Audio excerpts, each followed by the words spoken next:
Hello, ladies and gentlemen. Welcome to the Joe Emilio Show. It is another Tech Tuesday, and I am here with the one, the only Mr. Gandalf. Other people know him as Yanni. How are you, Yanni? I'm doing good, man. I'm doing good.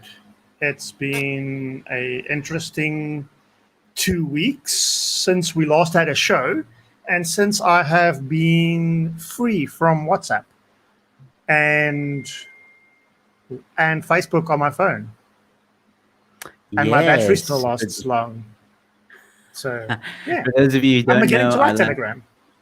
Yeah, for those of you Sorry. who don't know, our last episode, we spoke about the WhatsApp privacy settings or privacy policy, which has since apparently changed. WhatsApp did release a statement saying that they are going to review their privacy policy. However, is the damage done? I don't know. We will be following up on that conversation and somewhat because we told you guys hit that episode to 50 likes, and we'll talk about privacy policies for social media. That's TikTok, Facebook, Instagram. So we've got a lot of research to do in the next 2 weeks. That will be the next episode is privacy policy of social media. Which one is really, or which one really protects your privacy, if at all, and which one's the best option? And we're going to look at all of them. Gab, unfortunately, Parlay is still down, but we'll see if we can still have a look at their privacy policy nonetheless. But anyway, today we're not talking about that. Today we are talking about the future of technology, a topic that Jannie and I felt it's a very broad topic. We're just gonna have a conversation. We've done a bit of research and we've heard a few things around the water cooler, if you will. So we're gonna talk about some of the things that we found most interesting. There'll probably be a part two to this because there's so much we can get into. But before we get into that, please, ladies and gentlemen, if you're new to the channel, please do not forget to subscribe. We've got more content coming your way. And please give this video a like. It would be greatly appreciated. And use the super chat function, please, if you want to highlight your question. It'd be greatly appreciated as well. And you'll be supporting the channel as well. And don't forget to go check out Rebel Store, www.rebel.store.za. Speaking of which, Yanni is a proud owner of one of the shirts. Look at that. Model it. Wow, Show it. we to have a everybody. couple, Joe. We You have better a couple strut your of these stuff. shirts. Look at this, guys. Look at this. Joe, these shirts are really nice, man. They're the right length. We did the washing test because I was giving Joe a real hard time about these shirts, guys. I'm pedantic about shirts and shirts shrinking and all kinds of nonsense, and these shirts are great. This one has been washed. Don't tumble dry them. You never tumble dry t-shirts or iron them or whatever nonsense. But yeah, dude, these ones are just awesome. We have a Futsal NC one and straight out of Wuhan and Vliegen Jamur and Achfokov. And yeah, man, there's some really cool shit. So you guys did really awesome. I love it. I got a couple of skill looks today because I wore my Wuhan one to Spa today quickly. Oh, really? A couple of guys were looking at me like I was waiting for them to comment. But yeah, maybe they were scared. I don't know. But yeah, man, these shirts are great, guys. Please. Nice. Proof, Joe and them, this is not a scheme. These shirts are real. Yeah. They're real, and we are busy processing most of the orders at the moment. It's been a great response, so thank you all so much for those of you who have ordered. We have more items being announced this week, so keep an eye on the shop. And thanks again to Yanni for also ordering. I'm so happy with how they came out and what they are. And yes, Yanni put them through their paces, and they don't shrink, ladies and gentlemen. So if you get, if you know your size, order your size, pretty standard sizes, and they're very good quality. So enjoy. And yeah, we send you carrying instructions as well to take care of the shirts to make sure they last as long as possible. Anyway, all right, cool. Enough with the promos. Now let's get right into it. Yanni, where do we start with this one? I think I want to start with something I saw this morning real quick, Joe. Chantal Gentle, if she's in chat. Thank you very much, Chantal. You tweeted a picture this morning that I thought was like spot on for us to start the conversation today. And Yeah, yeah, pull it obviously, up. this picture um, depicts two things for me. On the one side, it shows the evolution of technology, like, the top picture, 25 years in terms of computers to where you have a MacBook Pro or a MacBook Air or something, on the right hand side. And the same thing with mobile phones. Mobile phones, we have seen, to what they are today. iPhones, whatever, all great, but it's come from those bricks that we used to carry. I don't know, 40 years ago, obviously. But yeah, but in the same sense though, is and this was kind of like the conversation starter, is which makes this topic really hard, because on the one side, I want to say is, let's not expect too much from technology, because look at how long it's taken us to get to where we are. But in the same sense, also, I think that curve is going quicker. No, what's the right word? It's going faster. It's getting better, better, faster in a shorter. I don't know, Joe. What am I trying to say? I think the next 40 years is going to be as cool. Well, the next 15 years is going to be as cool as the past 40 years. Let me put it that way. And I think that rate of Yes, I think. technology is just going to go quicker, better, faster. Yeah, I think you and I were discussing this off air as well. Like, I don't think in the next 40 years any of these phones, or even computers for that matter, are going to look like how they look on this photo right now. I think we're going to have a completely different way of communicating with one another. And the thing is, there's no way that you or I can really predict what that will look like. That's why it's in the future. But I speculated, like, I don't know. You hear these days of chips being implanted, or these glasses that you wear that can scan a room, Like augmented and reality, yeah. augmented reality, exactly. All these kind of. I think the glasses will probably come first. I think that's where, but I don't know. Is everybody going to be comfortable wearing glasses to take a phone call? I don't know. Dude, I should have found the video. There's a video. It's not on YouTube, and if there's one on YouTube, it's like in 240p. But before I talk about that, I'm going to forget what I wanted to say now. Do we think that computers won't be around? Well, let's just define computers. There's computers in. If you have a smart fridge today, there's a computer inside your smart fridge or your smart TV or whatever. But computers, as we know it, in terms of this thing that I'm using now, this big box standing next to my screen, or my laptop or whatever, that has given a lot of people that actually experienced a generation gap in that, because there's a lot of people that's never owned a computer, but they are on social media and whatever, and the mobile phone kind of like unlocked that. So I think we might see another one of those generation gaps coming up, whereby the phone we know today, the iPhone or the Samsung S21 Ultra, which is like a really insane looking phone, by the way, 108 megapixel camera. But, there might be a generation gap of that. So where is that tech heading to? Because maybe not our kids today, but our grandkids one day, they might actually have a different phone, in 2047. They might have a different method of communication and phone, and where social media lives and whatever that they're on. So there is also going to be generation gaps, I think, to people that might never ever own a smartphone the way we own one today. And smartphone's going to have an evolution, like you say, Joe. It might be an implanted chip, or it might be a something, whereby you no longer need to pick up a phone to pick up a phone call. I mean, and Hollywood does a really good job at making these things look like it's here today. But I mean, would it be that far-fetching for you to think about answering a phone call and it's in your ear, and you checking your Facebook status while it's I don't know, either a contact lens or some form of a lens in your eye? Would that be that far-fetched? Not in 2030. I'm not saying 10 years from now.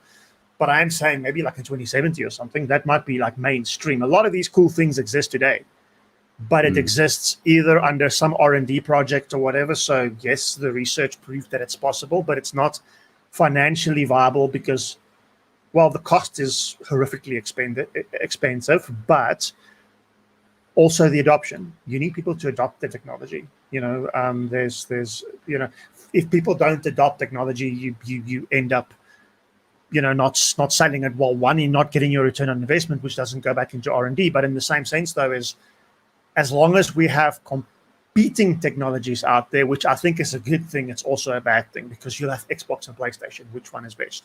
You'll have iPhone and Android. Which one's best? You will have HTC Vive versus Oculus Rift or Oculus, whatever the other Oculus augmented reality headset is. Which one's better? Like, so long as there's competition, it makes the adoption also harder, because this ecosystem is not like, you don't just have this one thing. Doesn't matter what car you drive, you can get from here to Cape Town. It doesn't work like that with some of these tech. They're quite specific in some way. But Joe, before I forget, so this is a video I saw a couple of years ago when I did a digital presentation at a company that I used to work for. And at the time, the video was obviously great quality. And I looked for it again a few years back, and it was like 240p or something. But this video was a guy, where it started off with, he was in his lounge. And there's a guy playing a game, but it looks like one of these interactive games, like he's flying through space and he's beating away balls and all kinds of things, though, right? And then next moment, there's like an alert going off, and he looks to his right, or he looks to his side, and there's a notification that he has a date coming up. And this date is with, I don't know, whoever, some lady, and he's like, oh, I forgot about it, and then quickly starts doing research on her. And he realized he needs this app, though, right? So he needs to install this app, which is like the social media app that helps him with talking points, because obviously the guy was a bit shy or something, I don't know. And this app goes and searches talking points and all kinds of things. And, then it kind of like goes to this date. He sits in front of this date, and they starting to hit it off. But she also has this, I don't know, augmented, I can't remember if it was like implants or something. We can try to look for the video quick. But she was obviously seeing a similar view than what he was seeing, though, right? So, and as they were sitting across each other, he was looking for talking points. So this app in his contact lens was now helping him like bring up quick talking points, like her favorite movies and all of those things. But it was also doing like facial expression, like what he's saying. Is she receptive to what he's saying? Is she not? Is she bored? Whatever. So that kind of like also steers his conversation. And the same thing was happening for her. But I mean, long story short, then she goes home with him, like he's and she enters his apartment or whatever. And when he enters the apartment, it looks all like a guy, like gaming, and there's all these accolades on the wall from all the games that he's played and achievements that he's unlocked and whatever. Yet when she walks in, she sees like all girly things, like cute whatevers, and they're just the difference between guys and girls, though, right? And then somehow, somewhere, she sees on his screen somewhere, like her thing of his screen, she sees the last app that installed was this dating app. And like it flickers and whatever, and then like the video ends. So I only thought about it now when we spoke about it, but that is like a 3 or 4 minute clip that is really, really cool for what augmented reality can do for us, I think, because think about that now, not from a dating perspective or whatever, but think about that from like in medicine, in engineering, in even just being an apprentice somewhere or something. Like you need to plant seeds or whatever. I mean, the simple things. It does sound like Black Mirror, Bradley. That's an awesome series, though. But think about like if you need to, I don't know, chop a cucumber, dude. Like, you will chop the cucumber and it will show you exactly where to cut perfect slices, because it like augments your reality. Like, I think that's going to be really exciting. I would be the guy that walks around with that headset. Doesn't matter where I am. I don't care whether I look like a geek or not. Doesn't Maybe. matter. If it makes my life cooler, dude, I want one. I think the contact lenses will work out better, but it would be cool if there was like a contact lens that would make your eye look like the Terminator, and then like that red dot. And then you're like, um, there's augmented reality. I think is starting already, and it's doing all right. I mean, there's an app on iPhone, Measurements, I think it's called, or Measure, where you can use that app and where like I don't know how to explain it, but like it's like a camera. It looks like you're about to take a photo or whatever. And you can pick a point, like let's say you want to measure the desk, end to end. So you hold the camera and you find the edge of the desk and you tap on that on the edge of the desk or corner of the desk on your screen. And then there's a white dot. And then if you move the phone to the other end of the desk, to the corner, there's a line that starts being shown on the computer. Sorry, on the phone. And it measures distance. And it's quite accurate. It's amazingly accurate. I tested it out because the first time I saw that app, I was like, okay, how accurate is this thing really? And I actually had a measuring tape and I used my phone and it was accurate. It was very accurate. And that's just one useful thing of augmented reality that I can think of off the top of my head. Now, when you're walking in someone's room and seeing all these other things, I don't know. I feel like it's a social aspect to it, but yeah. Yeah, but I also feel that it's a bit too much information. Okay, so we're both married, so we're never going to be in that situation that guy was in. Hopefully we won't get divorced. But even if I can put myself, Babe, if you're watching, I love you. Love you too, man. Not Reese, my wife. I love Reese too. You know what I mean. So, babe, bring me your glasses, please. So what I'm trying to say is, if I'm in that situation where now I'm looking at like whoever, or I'm in a shop, or I'm walking around the streets, and all this information is just popping up all the time, and because I've seen ads where people walking, and they because people talk about what the future is, right? This is what we're talking about. So they'll say like, oh, if you wear this contact lens, then as you're walking, you might see someone and their profile pops up on Facebook in augmented reality. So you'll see this is so-and-so's Facebook profile. They've, this is their Twitter profile. This is their profile, blah, blah, blah. Then if you look at a shop, it will say, oh, this is a shop for X, Y, and Z, blah, blah, which can be useful, yes. But at the same time, it's like, I feel like it's information overload, because now we have all this information just being thrown at us. And then imagine, dude, we've been talking about social media for a while now, about how they're all about, getting the clicks and they want you to click on advertising. So imagine now, while you're walking around, you get these advertising because they're going to do that. They're going to do that. Like you get these little advertising things in your eye, like, oh, would you like to buy X, Y, and Z? And it's like, really? I would hate to be in Joburg wearing one of those things, because Joburg's sexually frustrated, and there's a lot of advertising already for escorts. So now I'm walking around and just when you were time to update your antivirus, I think. But yeah, but on that point though, so I agree with you. That social aspect of it, let's use that word airspace now.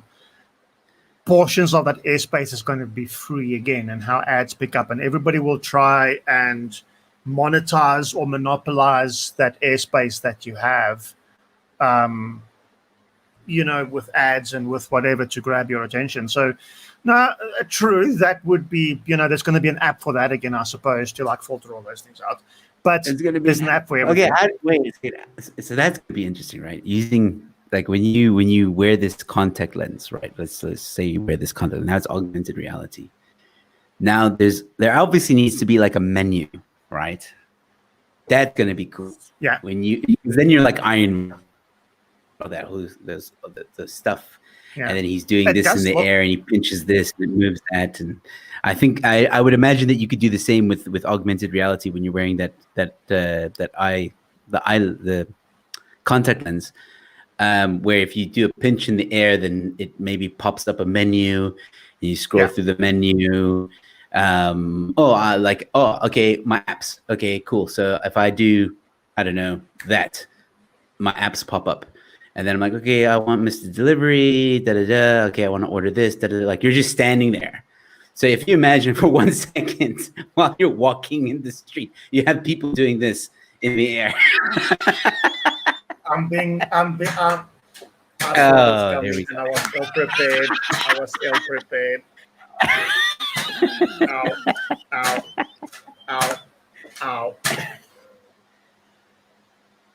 Who in chat said that Reese must do this? Because I saw that it was Corlia and it was 26. Thank you. She's gone. Am I safe? Is the internet safe? Okay. I saw her out of the corner of my eye because I saw it in chat and I'm like, oh, she's going quiet. I'm gonna get it now.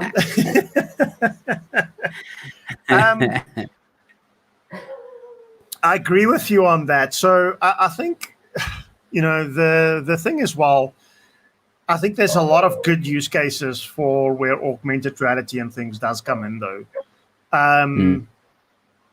I've had the opportunity to play with some of these headsets, mostly in the business space, though. So for the guys that knows, Microsoft has something called a HoloLens. There's a HoloLens 2 out now as well. The HoloLens looks like a ski mask, almost like a ski visor type of thing.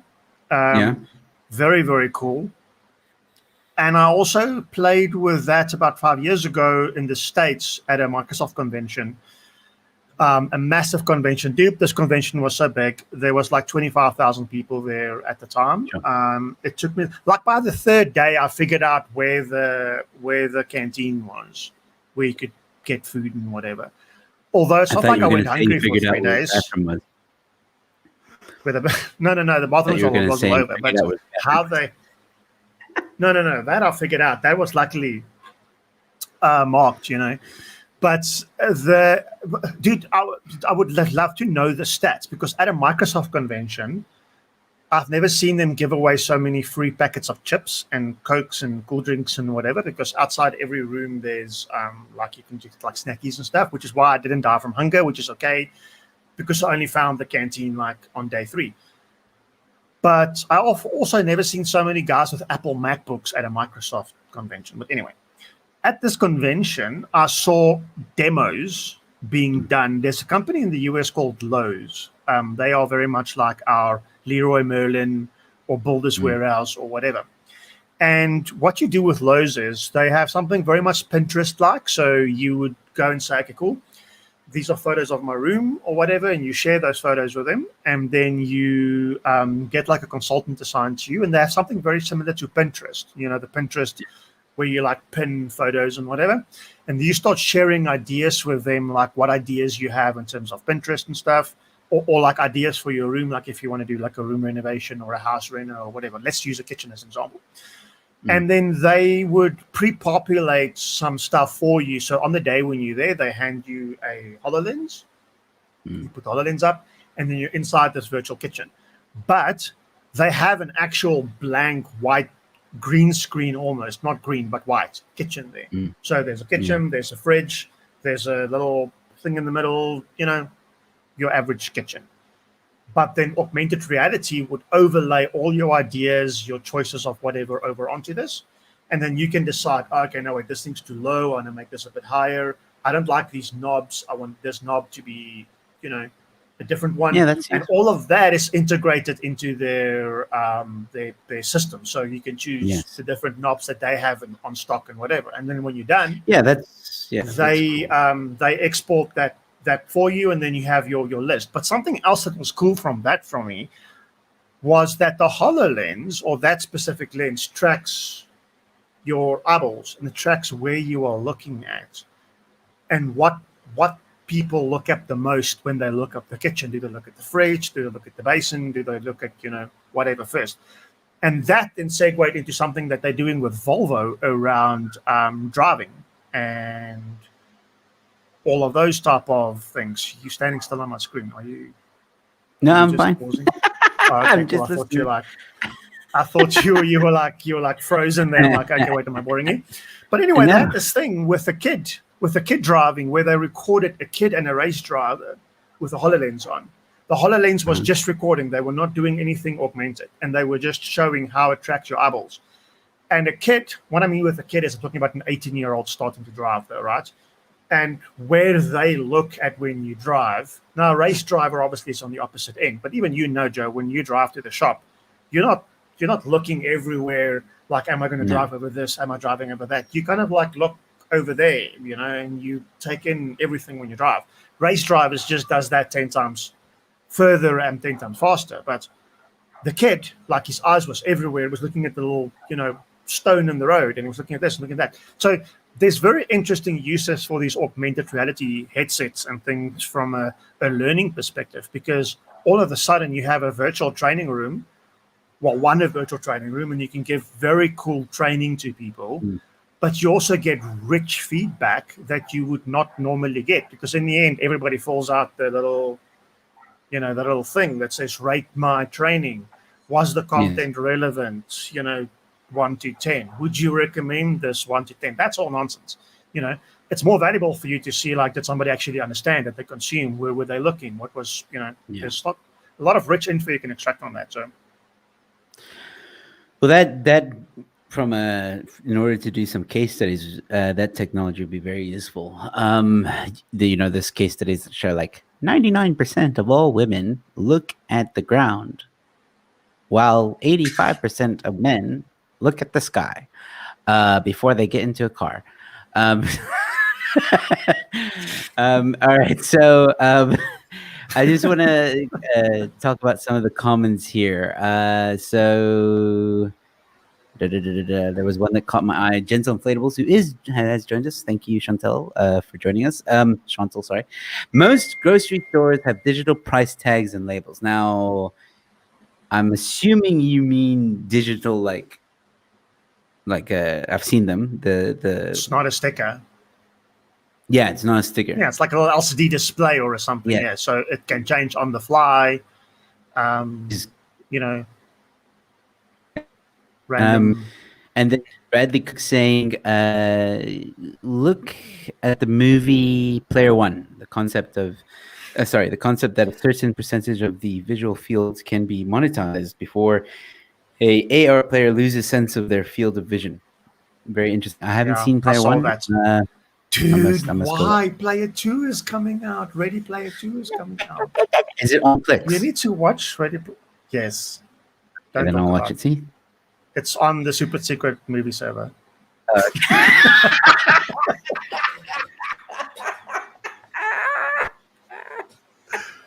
Don't call names, Joe. Special.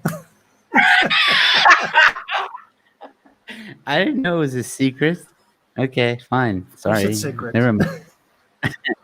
Yeah, on Pixel. Okay. Pixel, yes. Does Jannie think that hacking, etc., would become a major problem in the future? Will security keep up with the rapid growth of the internet? I think hacking is always going to be a problem, but I think hacking as well, like we've discussed this before. You got the white hackers and the black hackers, or the gray hackers. I can't remember what black hats, red hackers. White hat and black hats, White and black hat hackers. So the white hackers are the good ones. The black hat whackers are whackers. black hat hackers. Hackers are the ones that do mischievous things. So one's always trying red hat and green hat and all kinds of. One's always trying to infiltrate. The other ones are always trying to protect. So that is as technology, evolves into whatever direction it goes into. I believe that the good guys are always going to try and protect from the bad guys. It's going to be an ongoing thing. Yeah. I also think that that's a growing industry though at the moment. So cybersecurity is a growing industry in IT at the moment, and so is cloud computing or cloud computing architects, people that design solutions for cloud first, cloud ready, whatever. And then another one that has probably been not an underdog, but it's been underrated for a while, is data science. Data science, which was largely reserved to like massive banks and massive Facebooks and whoever, that was using data science. And I mean, talking about like how they're using it, think about social dilemma and whatever, how data is being used to augment our lives through social media.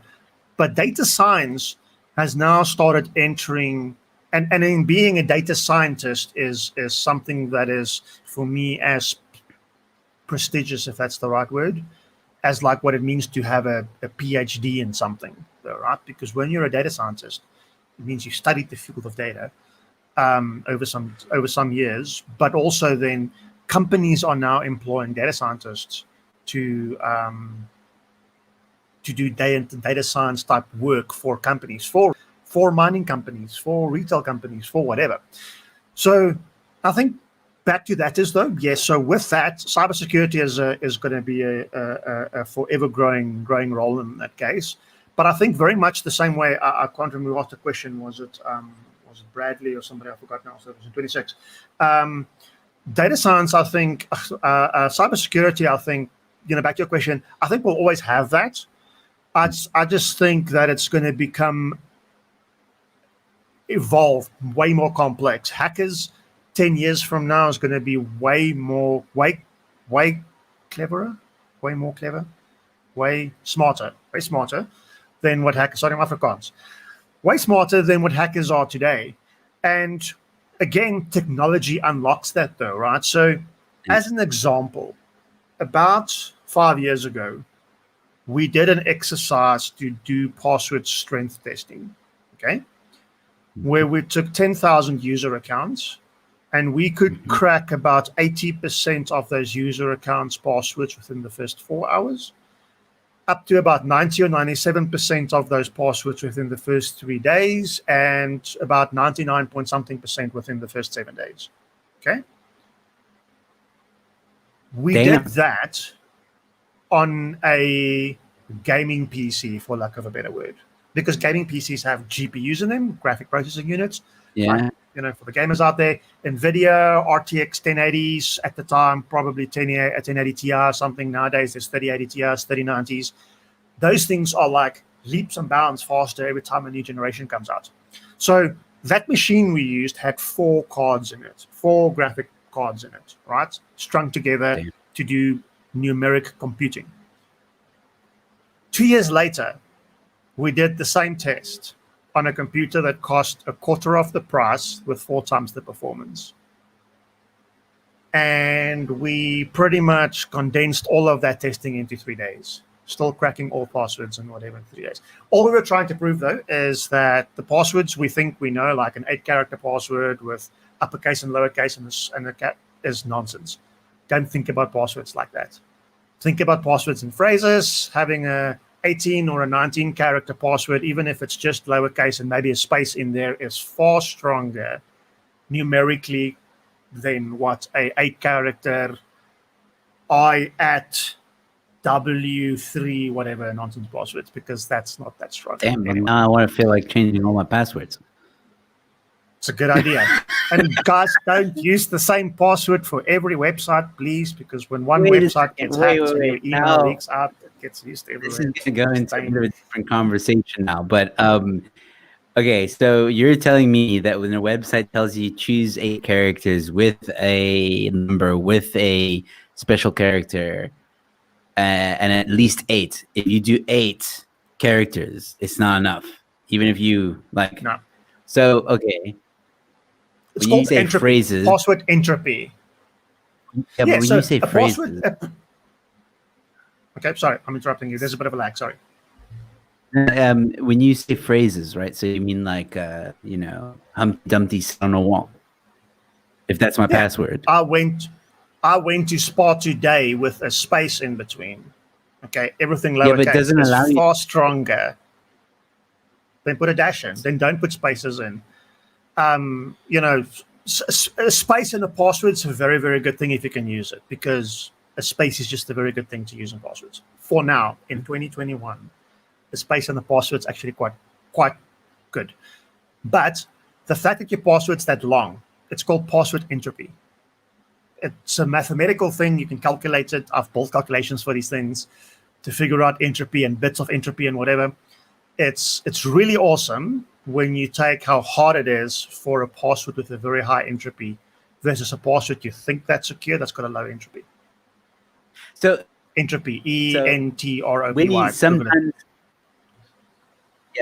when sometimes, and this is, and then we'll move on. But I just have one more question.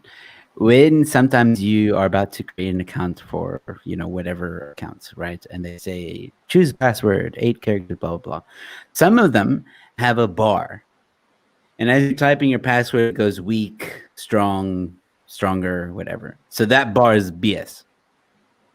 No, I would need to say yes and no per website, because it really depends on what you do. But you can test that bar by, as you type in the password, what does that bar do?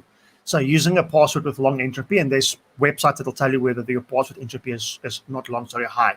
High entropy, I'm talking about like a 70-bit or higher entropy. 90-bit, 100-bit entropy passwords, you're talking like Department of Defense freaking security passwords. Obviously, entropy goes up exponentially if you say, I went to SPAR and all your I's are ones and all your A's are ats. Like, the entropy just shoots up exponentially. But it's much easier to reach high entropy with length versus complexity. That's all I'm saying. I see. That's the study that we did to try and like guide what a good password policy in an organization should be. Is longer passphrases, longer, simpler to remember. Because here's the thing. None of the tools we use today tells us to change your password every 90 days, every 60 days, every 12 months or whatever. Your password just stays like that all the time. Some clever password managers will tell you, hey, this password is X old, I suggest you change it. Or you've used this password 7,000 times on all your websites, I suggest not doing that or whatever. But in most organizations, your password cycles every few months.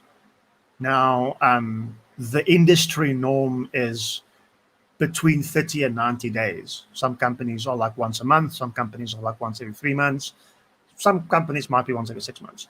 But everybody has this 8-character minimum complex password, which means you need to, write something with capitals, numerics, whatever. And some companies have tools that will figure out that you can't use leet passwords, like, leet speak, like M0ND@Y, whatever, because that means Monday. Although it looks secure because you're using uppercase and whatever, it also spells Monday. There's things called rainbow tables, which means doesn't matter what your password is. These guys with these supercomputers or like gaming computers will go and take all the passwords you can imagine, and you go and create the hashes for that password. You pre-compute that in the background, like what a hash looks like. Okay, a hash is just this long encrypted version of your password. And then to crack your password, I just need to get your hash. And then all I do is I take your hash, I find it in my database of passwords. And if I find my hash mash, I've already pre-computed the answer to it. That's how rainbow tables work. So, but it's much harder to do rainbow tables for very long passwords and whatever, because the guys don't compute those things. It's not efficient to compute those rainbow table passwords. So, yeah, dude, we can do a whole show just on passwords. I think we might. What we were saying is back to the question. I think hacking is going to be here to stay. It's just going to become different. So today, in today's age, hacking is not about information stealing about companies and whatever necessarily. Hacking is also about stealing private information, your identity, your whatever. That's going to become an issue 20 years from now, when we live in a world where you have augmented reality and you have a smart home and you have smart stuff in your house, smart robots, smart ordering, smart whatever, because now all of a sudden you have 10 tons of rice arrive at your house because you bumped a guy's car, or your driverless car bumped another guy's driverless car. Now all of a sudden you're being hacked and you're getting 10 tons of rice delivered. Like, we're going to have new problems come up eventually, I think. Right, they're giving us a bit of a formula here. entropy. There we go. Size of pool S password length equal SL bit of entropy log to SL. Cool. I'm sure. I whiteboarded that thing, Bradley, to some people, and I had a whiteboard, and I explained it to them, and then I gave them an Excel spreadsheet with a formula and true geekiness now. exactly my favorite. All right. So, future of tech. Like, okay. So here's the thing, guys. We are 40 minutes in already. It's 20 minutes left. We are going to continue the conversation. I but want to talk about space travel. I know. I think we'll leave the space travel for part 2, because that's a long conversation. That's a long conversation. Yeah. Like, you can't do that in 20 minutes. But I do want to touch on something along with so augmented reality, right? I think that's going to come very much part of our lives in the next 20 years ish. All right. It's already kind of I think it's closer than that. I think 10 years. Yeah. But I 5 think years, but to 10 years. Maybe. Okay. Put it this way. When augmented reality arrives and everybody's using it, I think its lifespan is going to be very short. I don't think augmented reality is going to be a thing that's going to stay with us forever. I think, and this is my prediction, and I could be way off, but this is what I think. I think we're going to use aspects, because this is basically what's going to happen. Everyone's going to go crazy over augmented reality. Oh my word, this is so cool, yeah! And then they're going to augment everything, and then there's going to come a point where we're going to be like, you know what? It was a bit too much, and they're going to tone it down. But then something's going to happen. Something's going to happen where it uses augmented technology, just doesn't heavily rely on it, mixing the advantages of a phone, the advantages of not just a phone, but like your computer in general. Something is going to happen. And where I'm headed with this is, I was talking to Jannie, something I watched a few years ago. Now, those of you might know a show called Mythbusters. Now, Mythbusters has a host, Adam Savage. He was part of this documentary. I think it was on National Geographic. Could have been on Discovery. And it was basically about the future of tech. And Adam Savage was explaining how there are different things that are happening in tech. But the last segment of the show, the last 15 minutes, which really scared me, he spoke about how some scientists today, and this was 5 years ago, are trying to find a way where they can take what's in our brains. So our mind, our thoughts, our memories, everything that makes us us in our brain, make that into data, ones and zeros, download that, put it onto a hard drive of some kind, or a memory stick or whatever, and then put it in a machine, like Terminator style, and transfer the soul or our consciousness into a machine. So when we're uploaded into that machine, I'm Joe. I'm just a machine now, and I have my memories. I have everything. I just am now a machine. I'm not necessarily a human. I don't have blood rushing through my body anymore. I have machines and power and all this other stuff, which means I'm Joe, but I'm going to live forever as long as I obviously don't jump into molten lava. So virus. Yeah, or get a virus. That's the other thing. Get a virus. Now, imagine if we get to that point, and we're talking about hacking, and we're talking about all this other stuff that's going to happen. I mean, like, that's a very scary thought for me, that one day we'll be able, and I mean, people are striving to do this. They want to make this happen, where we download our consciousness, basically, and we upload it into a machine. What is your opinion on that, Annie? This can also lead into robots. I'm wondering what the ethical issues is around that, though, hey? What do you need to sign for that? Like, because here's the thing, when do you want to do it?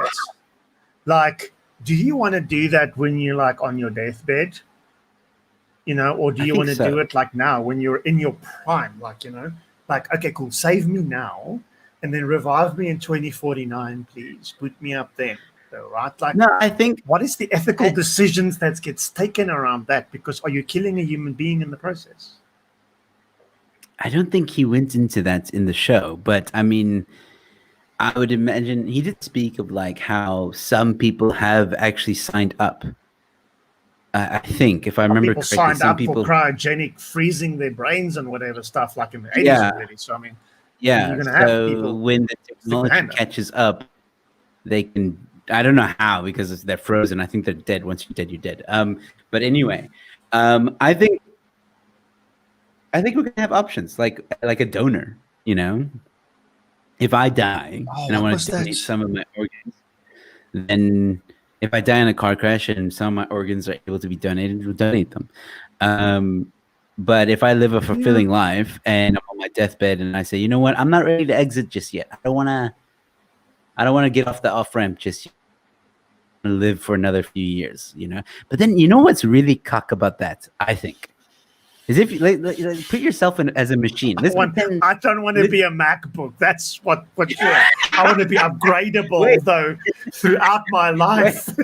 I want No, no, RAM and stuff. let's pretend. Let's pretend for a second that as machines, it's like it's worked out. All right, it's like the best thing ever. We feel like we're human. There's no like we're not moving like and Yeah, taking time to yeah. compute. We are. It's like perfect technology. We feel like we're human. It's awesome. All right. Um, let's put it in that context. Let's pretend that we're there. Okay. Do you think you would be okay with living forever? I don't think I would. I don't know. I wish I was a vampire though, because I could live forever as a vampire. But I don't know. It's different. But I would not mind being a vampire. That's for sure. But we're not talking about vampires. Um, um,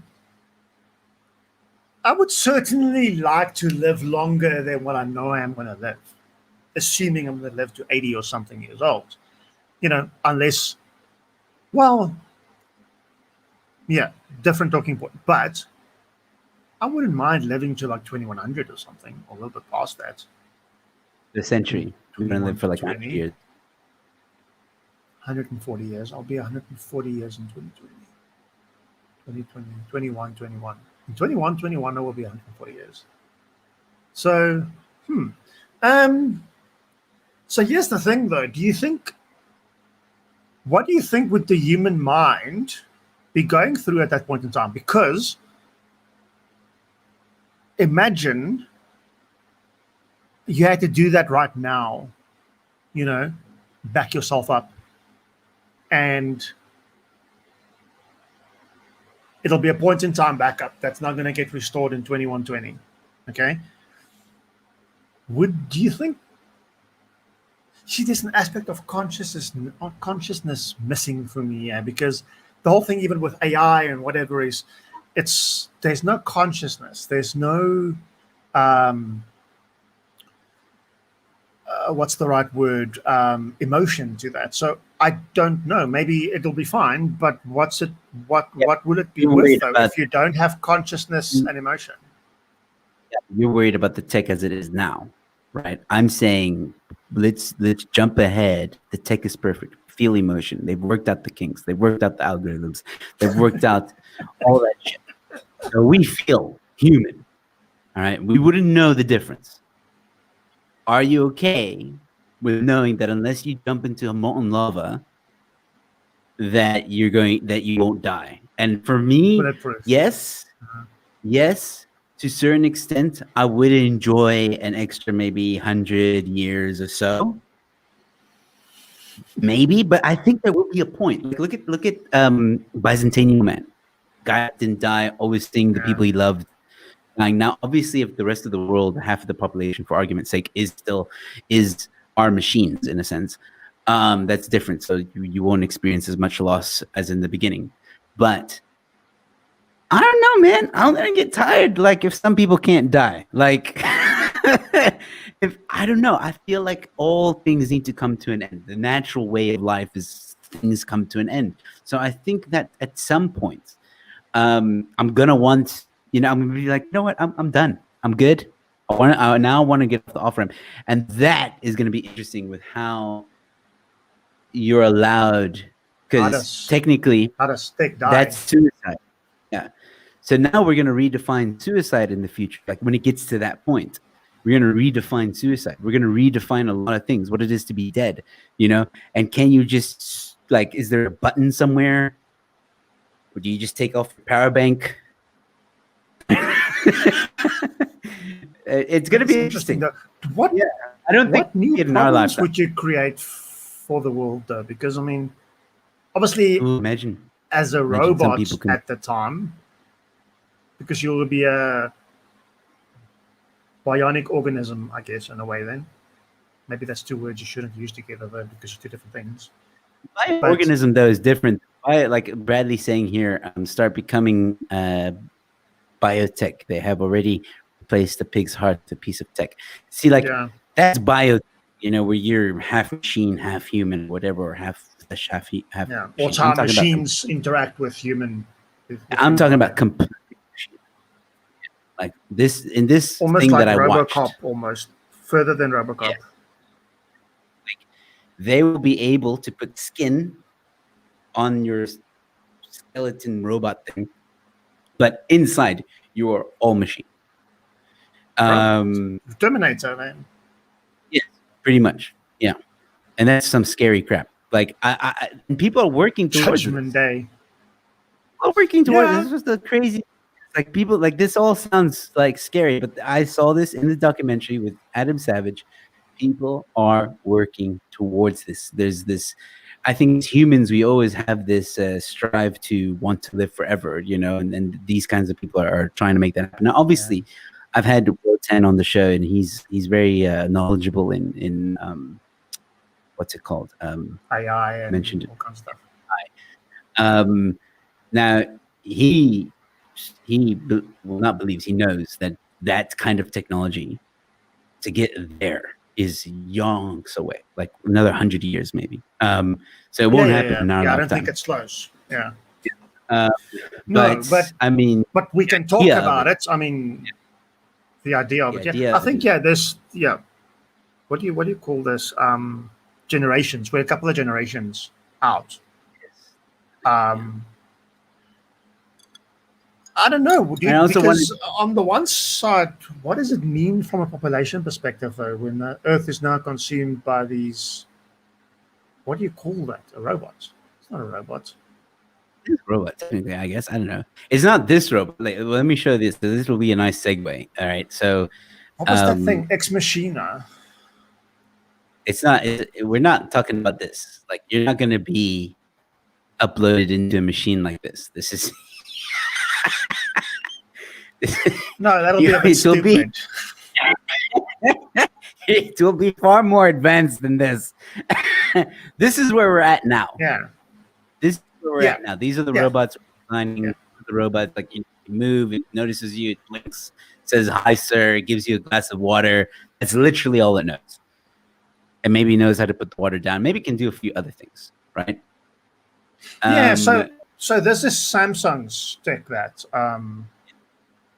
Samsung. So Samsung, they actually showed this at CES this year. Now CES is the Consumer Electronics Show, which is every year in January in Vegas.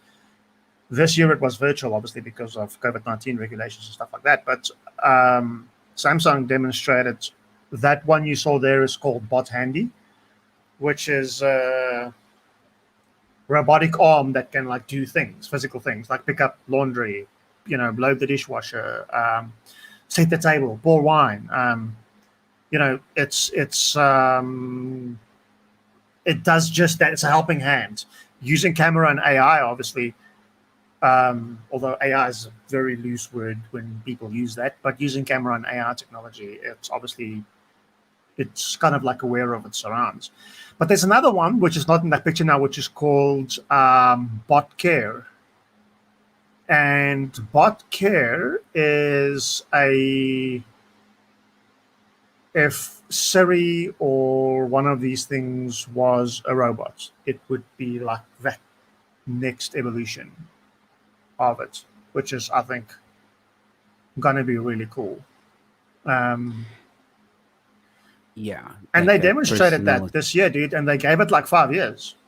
So Yeah, I mean, we have robots it's now that can do backflips, like, and dance.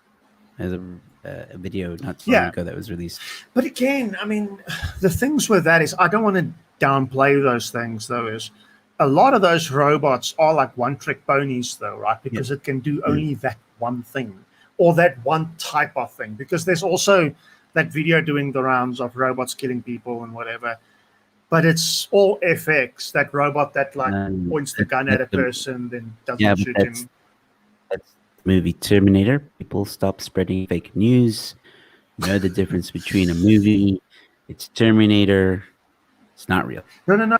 Talking about one that looks very similar to this robotic hand thing, like or the ones from Boston Dynamics that you were referring to now. Yes. But Oh yeah, those ones. That's CGI though.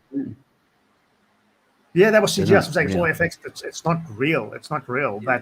But it's a company that did that. Now, again, back to the robot side. I think we're still a little far off from having that universal robot, like what Bicentennial Man was. You know, that universal robot or Ex Machina or something like that. You know, that is because that for me is getting to that point where you were talking about if you could upload and download and upload yourself. Yes. Because that would be interesting. Do you think we're going to have a new law of robotics at some point?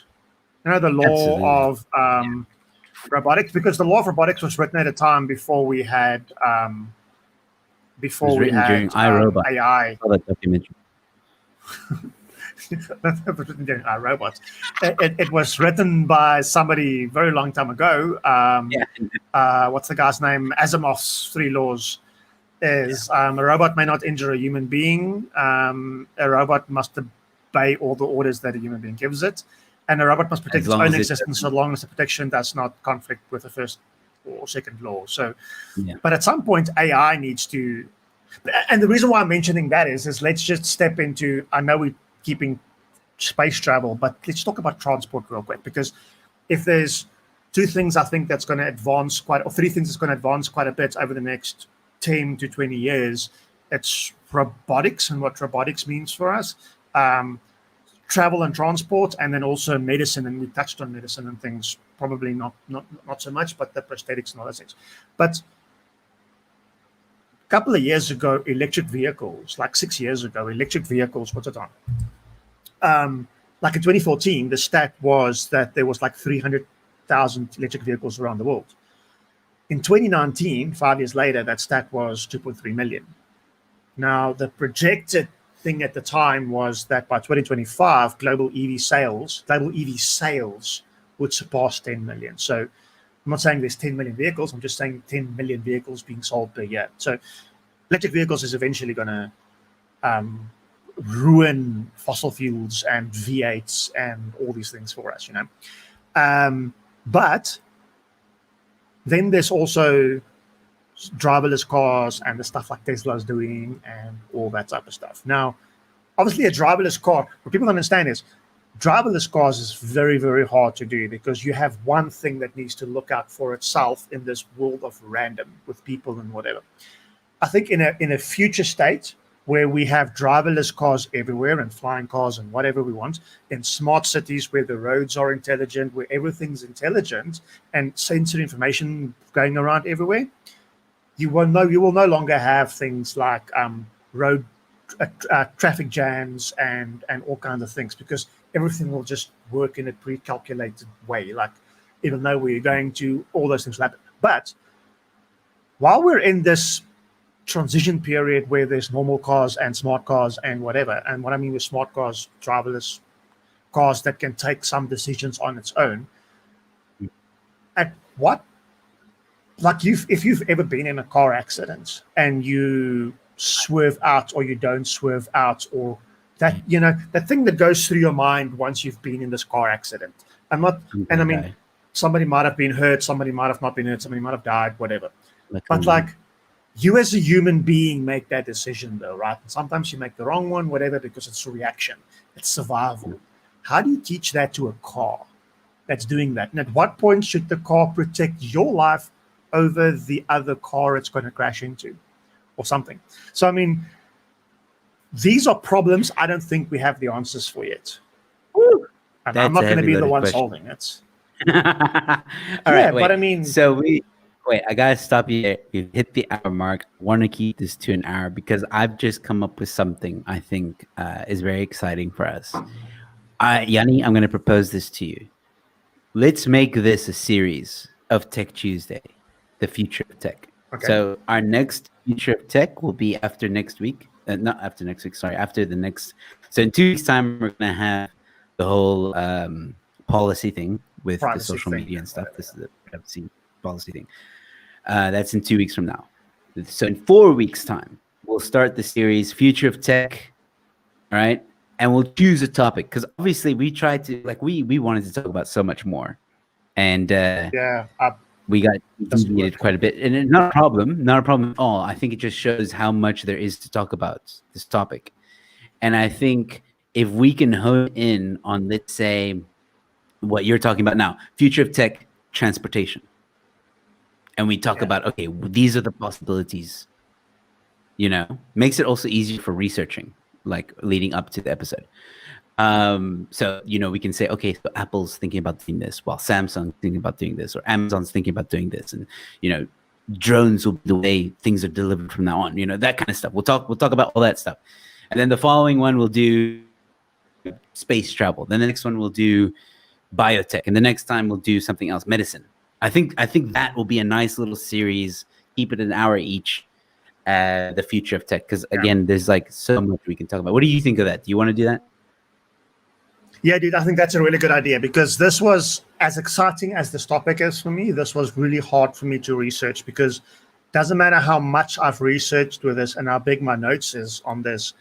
It's we touched on 10% of the notes that I had because the conversation was natural, which is what I enjoy about these shows because none of these things are scripted. Like, we don't talk about this up front. We're like, let's talk about this, and then we go. And I enjoy that because it's all natural. It's no BS. So I think that's a really good idea because I think... Sorry, we will definitely... Let's do also a future of... We'll talk now after we're done with off air. After we're done with the show, we'll put some topics together. But I think this one's a good one as well. The future of weapons. Because I mean, weapons. I think I really thought that the Third World War would be a digital war, but maybe like the Fifth World War will. But if you guys think about how everything's connected, does it make sense to still have bullets and bombs? No. What does it make sense? If one country can get another country on its knees by cutting off, you know, parastatal services like water, like electricity and whatever, like just exploding that little thing in a very unique way, like Stuxnet. If you've heard about Stuxnet, Joe, because that's something we can talk about then. But Stuxnet was a very carefully crafted computer virus that, although it infected thousands of computers, it was really only targeting 0.1% of something, and So that is a very clever virus. So I see digital warfare, like, I don't think we're going to have smart bombs and smart guns, and it's going to be a hacking type of thing. You'll get a country on its knees like this. Yeah, I agree with that. I agree. I mean, Die Hard, the last it's boring. One of the last Die Hard movies was loosely about that. I can't remember if it was the last one or the one before, where the guy wanted to shut down the entire country and basically bring America to its knees without even. So I mean, and you know, all about cybersecurity and all that stuff. So yeah, I agree. I think I'm actually really excited. Like, I'm really excited because I love tech as well, and I always enjoy. I find the future of it super, super interesting. So we'll do that. We'll break it down into segments. We'll do an hour on each topic. And yeah, that's content for you guys for the next months. 6 months. Yeah. I think it's a really good idea, dude. That's a really good idea. I'm actually glad we're breaking it up because we can now talk a bit more in depth on some of this stuff because there's some really interesting stuff happening. There is. Yeah. All right, cool. So we will leave it at that, ladies and gentlemen. This has been the first episode of Tech Tuesdays, the future of tech.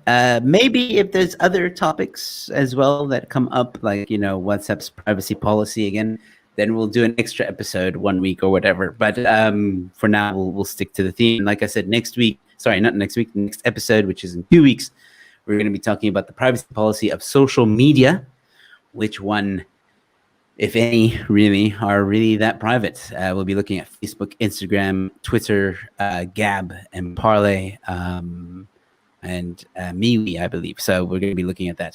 So, TikTok. Ladies and gentlemen, and TikTok as well. Yes. So, ladies and gentlemen, thank you all so much for tuning in tonight. It was great to have you guys with us. Jannie, thank you so much for this. It was very interesting. As always, love it. Yes, don't forget, guys, go check out Rebel. Rebel Store, www.rebelstoreza.com. Please go check it out. Some pretty cool shirts, and they're being nation. And we're going to be releasing some new items in the near future. When I say near future, within the next week. So keep an eye on the website. All right, guys. So yeah, with all that being said, Jannie, anything in closing that you want to say? No, dude, it's good. Exciting. Looking forward to this series. And it's nice doing some research on these topics. I'm enjoying these shows. So yeah, man, I'm looking forward to that. Awesome. Once again, ladies and gentlemen, thank you so much for tuning in. I will see you probably tomorrow night. I hope. Maybe we'll see. Just keep an eye on my channel. If you're new to my channel, please subscribe. Please like the video. Thank you all so much for tuning in. Stay safe. Be kind to one another. And I'll see you at the next one. Cheers.